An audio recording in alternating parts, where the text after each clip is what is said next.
नमस्कार दोस्तों, स्वागत है आपका एक और नए वीडियो में। मित्रों, हम इस वीडियो में 200 से ज़्यादा एमसीक्यूज़ देखने वाले हैं जो कि इतिहास से संबंधित होंगे और सभी एग्ज़ाम से संबंधित होंगे। ठीक है, तो देखो पहला सवाल क्या है। पहला सवाल ये है कि मनुष्य इतिहास में किस काल से खाद्य उत्पाद बना। तो मेरे प्यारे साथियों, इसका जवाब हो जाएगा नवपाषाण युग से। ठीक है ना, नवपाषाण युग से खाद्य पदार्थ जो है बना, यानी कि मनुष्य जो है नवपाषाण युग से शिकार करना शुरू कर दिए। मतलब शिकार तो पहले से ही कर रहे थे, बट एक संग्रह करता खाद्य उत्पाद भी बनाने लगे थे। ठीक है ना। अगला सवाल देखो, हड़प्पा कालीन मोहरें अधिकतर निम्नलिखित में से किससे बनी थी। हड़प्पा कालीन मोहरें जो थी, जो आज के समय में हम मोहर बोलते हैं, तो वह किससे बनी थी। तो मेरे प्यारे साथियों, इसका जवाब हो जाएगा किससे बनी थी। यह बनी थी स्टेटाइट से। ठीक है ना, स्टेटाइट से बनी हुई थी। ठीक है, याद रहेगा, जो कि एक पत्थर थी। ठीक है ना, पत्थर नामक स्टेटाइट जो है एक पत्थर है, उसी से बनी होती थी। ठीक है ना। अगला सवाल देखो, सिंधु घाटी में सबसे पहले कपास की खेती के साक्ष्य किस स्थान पर मिले थे। सिंधु घाटी में सबसे पहले कपास की खेती के साक्ष्य किस स्थान पर मिले थे। तो मेरे दोस्तों, इसका सही जवाब क्या हो जाएगा, मेहरगढ़।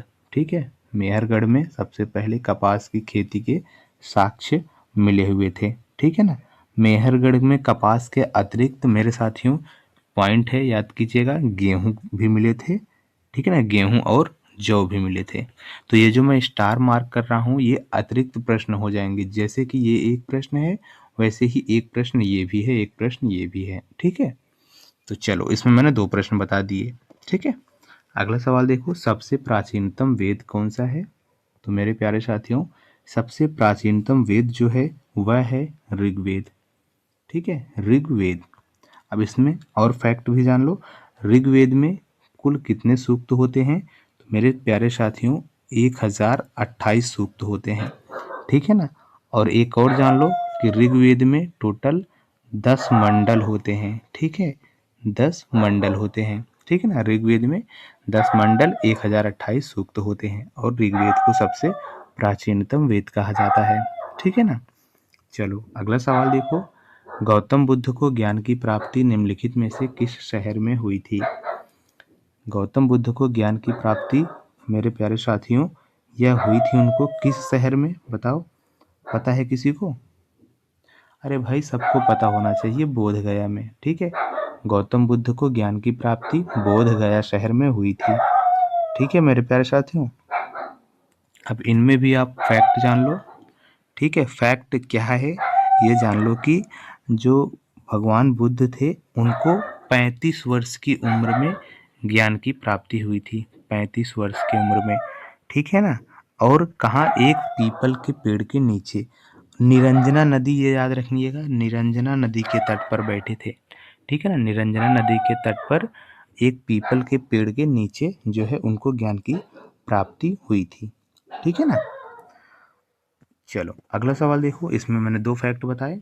अगला सवाल ये है कि सम्राट अशोक का पितामह कौन था। सॉरी गाइस, थोड़ा एक पिल्ला है बाहर भौंक रहा है।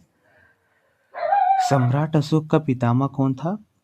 तो इसका जवाब हो जाएगा मेरे प्यारे साथियों, सम्राट अशोक का पितामह 10 चंद्रगुप्त मौर्य थे। ठीक है, चंद्रगुप्त मौर्य सम्राट अशोक के पितामह थे। ठीक है ना।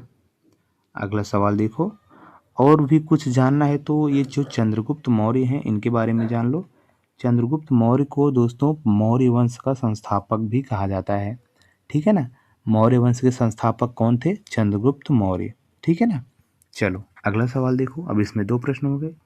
अगला सवाल ये है कि अशोक के शिलालेखों में जो धम्म है, धम्म, यह किसको संदर्भित करता है। तो मेरे प्यारे साथियों, यह नैतिक कानून को संदर्भित करता है। जो धम्म है, अशोक के शिलालेखों में एक जो धम्म शिलालेख है, वह नैतिक कानून को, यानी कोई भी नियम बना सकता है या नियम है उसका पालन करना है, तो नैतिक कानून को जो है संदर्भित करता है। ठीक है, उम्मीद करता हूँ कि इतनी बात आपको क्लियर हो चुकी होगी। ठीक है ना। तो चलो, अगले सवाल की तरफ हम चलते हैं। अशोक के बाद गद्दी पर कौन बैठा था।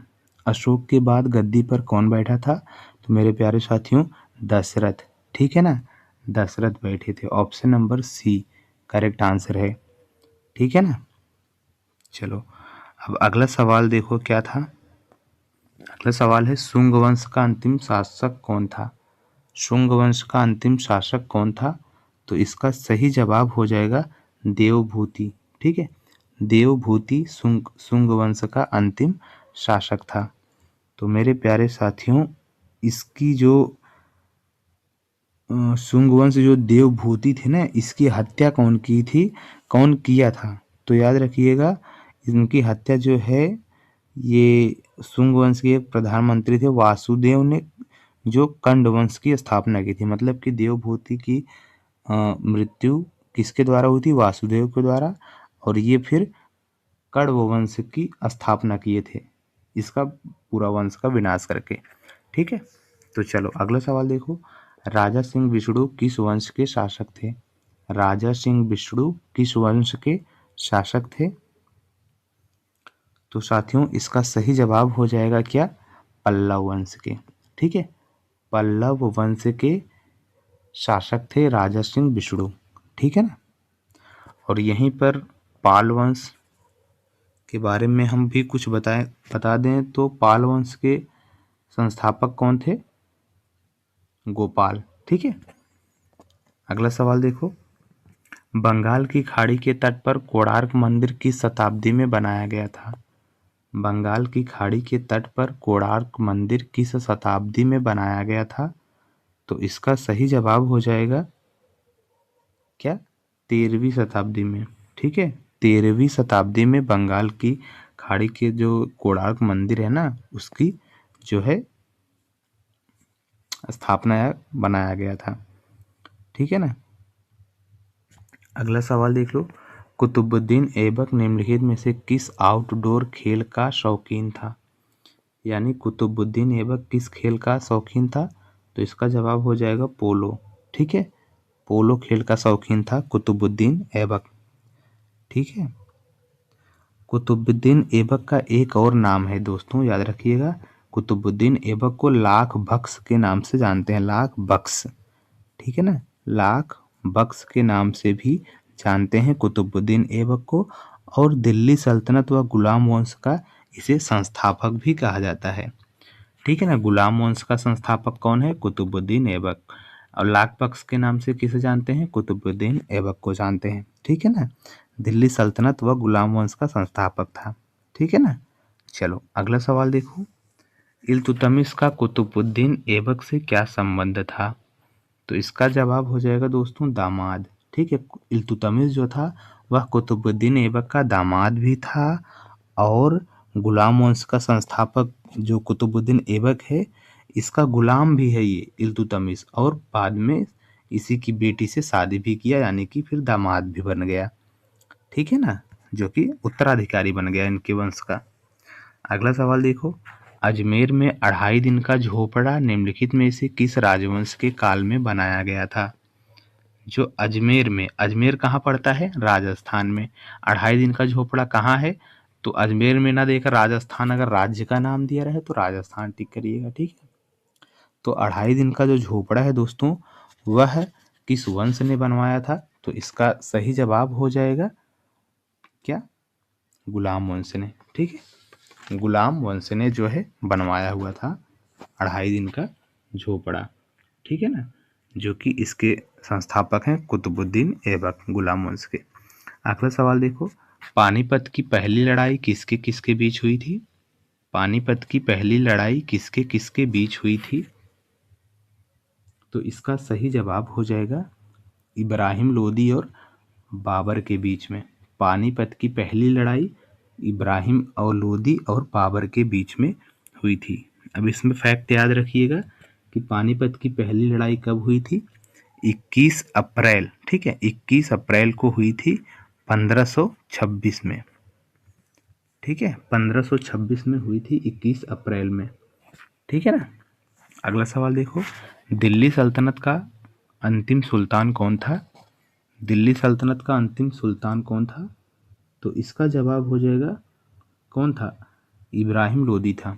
ठीक है। दिल्ली सल्तनत का अंतिम सुल्तान इब्राहिम लोदी था, याद रखिएगा आप लोग।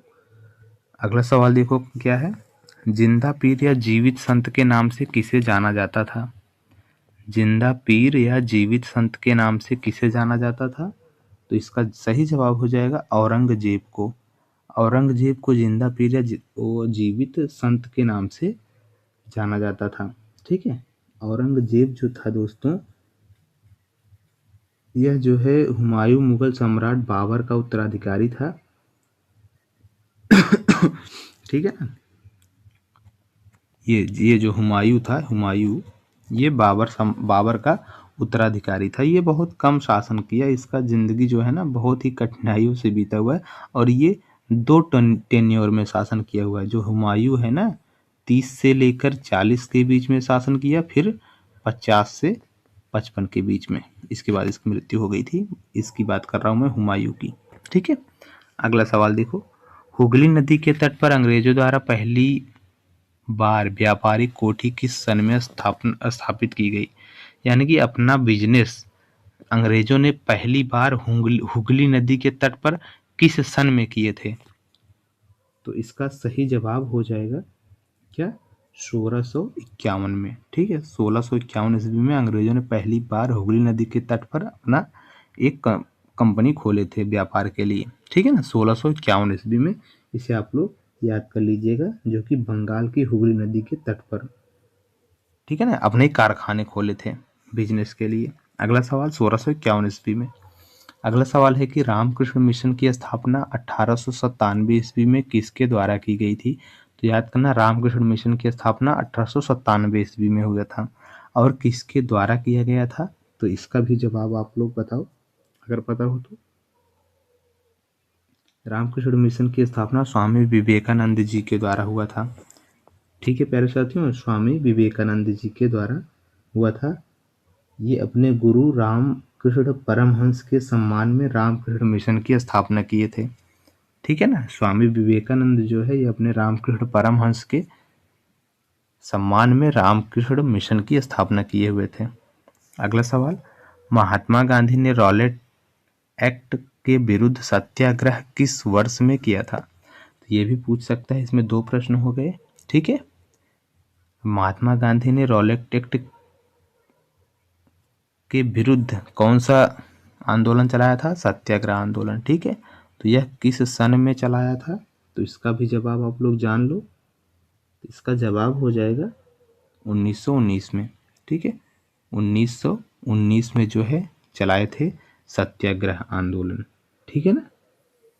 रॉलेट एक्ट के खिलाफ सत्याग्रह 1919 में। एग्जैक्ट अगर आप डेट जानना चाहते हो तो 6 अप्रैल, हाँ 6 अप्रैल है। ठीक, 6 अप्रैल। वर्ष 1923 में स्वराज पार्टी का गठन किसने किया था? स्वराज पार्टी का गठन कब किया गया था? 1923 में। किसने किया था यह भी जान लो। किसने? मोतीलाल नेहरू और चित्तरंजन दास ने। ठीक है। मोतीलाल नेहरू और चित्तरंजन दास, टाइपिंग एरर है। ठीक है ना। तो इसको आप लोग जान लो, 1923 में जो है स्वराज पार्टी का गठन किए थे। ठीक है। अब अगला सवाल देखो क्या है। हरिजन सेवक संघ की स्थापना अस्पृश्यता नामक बुराई के उन्मूलन के लिए वर्ष 1932 में किसके द्वारा की गई थी? तो मेरे प्यारे साथियों, किसके द्वारा की गई थी ये? महात्मा गांधी जी के द्वारा। ठीक है। हरिजन सेवक संघ की स्थापना अस्पृश्यता नामक बुराई के उन्मूलन के लिए जो है 1932 में महात्मा गांधी जी के द्वारा किया गया था। अगला सवाल। भारत छोड़ो आंदोलन किस वर्ष में शुरू हुआ था? 1942 में। भारत छोड़ो आंदोलन किस वर्ष में शुरू किया गया था? तो 14 जुलाई 1900 नहीं, 14 जुलाई नहीं, सिर्फ 1922 में, 8 अगस्त को। ठीक है। 8 अगस्त को। ठीक है। 8 अगस्त 1942 को भारत छोड़ो आंदोलन जो है यह शुरू किया गया था महात्मा गांधी जी के द्वारा। अगला सवाल। भारतीय राष्ट्रीय कांग्रेस की स्थापना किस वर्ष में हुई थी? भारतीय राष्ट्रीय कांग्रेस की स्थापना किस वर्ष में हुई थी? 1885 ईस्वी में, ठीक है ना, जो कि ह्यूम के द्वारा हुई थी। ह्यूम के द्वारा, ह्यूम के द्वारा भारतीय राष्ट्रीय कांग्रेस की स्थापना हुई थी 1885 में, ठीक है। अगला सवाल, 1913 से 14 में हुए ताना भगत आंदोलन के नेता कौन थे? जतरा भगत थे, ठीक है। ताना भगत आंदोलन के नेता जतरा भगत थे, ठीक है ना। चलो अगला सवाल देखो क्या है। किस भारतीय दार्शनिक विचारक को शिकागो में आयोजित विश्व धर्म संसद में अपने संबोधन के लिए याद किया जाता है? तो इसका जवाब हो जाएगा प्यारे साथियों, स्वामी विवेकानंद जी को, ठीक है ना। स्वामी विवेकानंद जी को शिकागो में आयोजित किया गया था विश्व धर्म संसद में, जो कि ऐतिहासिक भाषण दिए थे, ठीक है, जो कि आज के रूप में ऐतिहासिक बन चुका है। अगला सवाल, इंटर कमीशन, इंटर नहीं हंटर है, हंटर कमीशन जिसे स्थानीय भाषा में प्राथमिक शिक्षा देने पर जोर दिया, इसकी स्थापना किस वर्ष में की गई? हंटर कमीशन की स्थापना किस वर्ष में की गई थी दोस्तों? इसका जवाब हो जाएगा 1882 में, ठीक है ना। हंटर कमीशन की स्थापना 1882 में किया गया था, जो कि लॉर्ड रिपन के काल में हुआ था। डब्ल्यू हंटर की अध्यक्षता में का आयोग गठन किया गया था, ठीक है, 1882 में। किसके काल में? लॉर्ड रिपन के कॉलेज में, ओ काल में, ठीक है, यानी कि भारत के वायसराय लॉर्ड रिपन थे। अगला सवाल देखो, बाल विवाह रोकने के लिए शारदा एक्ट कब पारित किया गया? तो ये भी पूछा जा सकता है, बाल विवाह रोकने के लिए कौन सा एक्ट चलाया गया? शारदा एक्ट चलाया गया। और यह कब चलाया गया? तो ये भी जान लो, यह चलाया गया दोस्तों सन 1929 में। सन 1929 में बाल विवाह को रोकने के लिए शारदा एक्ट चलाया गया, ठीक है ना, जिसमें 14 वर्ष लड़कियों के लिए न्यूनतम उम्र और लड़कों के लिए 18 वर्ष निर्धारित किया गया था। अगला सवाल देखो, भारत छोड़ो आंदोलन किसके जवाब में शुरू किया गया? भारत छोड़ो आंदोलन किसके विरुद्ध या किसके जवाब में शुरू किया गया था? किसके विरुद्ध में? तो इसका सही जवाब क्या हो जाएगा बताओ? भारत छोड़ो आंदोलन किसके विरुद्ध में या किसके जवाब में शुरू किया गया था? तो इसका जवाब हो जाएगा क्रिप्स मिशन, ठीक है ना, क्रिप्स मिशन के विरुद्ध में, ठीक है ना। महात्मा गांधी ने भारत छोड़ो आंदोलन जो है यह प्रस्ताव पारित किया था क्रिप्स मिशन के वापस लौटने के बाद, ठीक है ना। एक बार आया था क्रिप्स मिशन, इसके पहले फिर से आया, इसके बाद भारत छोड़ो आंदोलन जो है ये चलाए थे मिशन। अगला सवाल, 1942 में भारत छोड़ो आंदोलन के समय भारत का वायसराय कौन था? तो इसका सही जवाब हो जाएगा लॉर्ड लिनलिथगो था। लॉर्ड लिनलिथगो जब ये भारत छोड़ो आंदोलन चला रहे थे महात्मा गांधी, तो भारत के वायसराय लॉर्ड लिनलिथगो थे, ठीक है। क्लियर हो गया इतना? चलो अगला सवाल देखो क्या है। बस अभी हम आपको इतना ही बताएंगे, क्योंकि अगर आप वीडियो को शेयर करते हो तब हम और भी प्रश्न लाएंगे।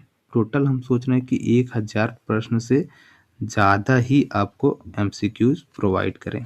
यदि आप वीडियो को कम से कम 2 से 3 ही शेयर करते हो तो ही उतना बहुत है, ठीक है। तो हम अगली वीडियो ज़रूर लाएंगे। अगर शेयर नहीं करेंगे आप तो हम वीडियो नहीं लाएंगे, ठीक है ना। अगर चाहते हो MCQs तो भाई शेयर करो आप वीडियो को।